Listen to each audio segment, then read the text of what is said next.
بسم الله الرحمن الرحيم. الحمد لله رب العالمين، والصلاة والسلام على نبينا محمد وعلى آله وأصحابه أجمعين.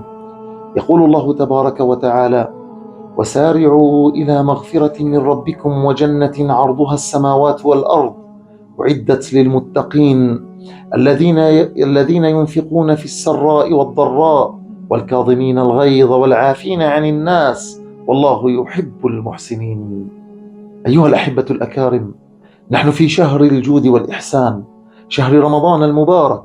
ينبغي على من ابتلي بمن يجهل عليه أن يعفو ويصفح ويكظم غيظه لينال بذلك الأجر العظيم من الله تبارك وتعالى، مستشعرا في ذلك ما أمره الله ورسوله به، وليكن له في سلفنا الصالح الأسوة والقدوة.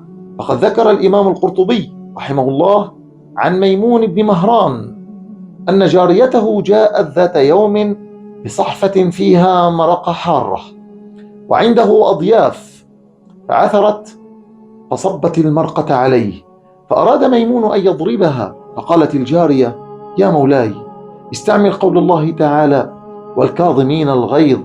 قال لها: قد فعلت. فقالت: اعمل بما بعده: والعافين عن الناس. فقال: قد عفوت عنك. فقالت الجارية: والله يحب المحسنين. قال ميمون: قد أحسنت إليك، فأنت حرة لوجه الله تعالى. أيها الأكارم، إن الإسلام يحثنا على التخلق بالأخلاق الكريمة، فلا بد من ترك الغضب وعدم السماح لأي شخص أن يجرنا إلى الاستفزاز، لأن الهدف من الصوم هو التمسك بالأخلاق الحسنة والوصول إلى مرحلة ضبط النفس والتحكم فيها. وقد علمنا رسول الله صلى الله عليه وسلم تجنب ما يفسد صومنا من الأخلاق السيئة، فقال عليه الصلاة والسلام: الصوم جنة، فإذا كان صوم يوم أحدكم فلا يرفث ولا يفسق، فإن سابه أحد أو قاتله فليقل: إني امرؤ صائم. فما امتنعت عن الرد لخوف أو ضعف، ولكن تخلقا وتنزها وسموا، وليكن لك في رسول الله أسوة حسنة.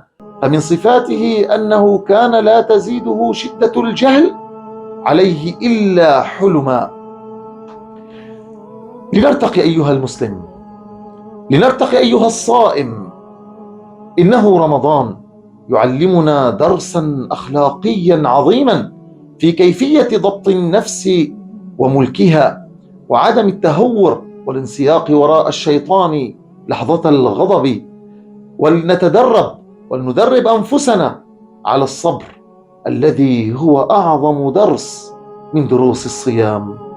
اللهم إنا نعوذ بك من الجهل، إنك على كل شيء قدير، والحمد لله رب العالمين.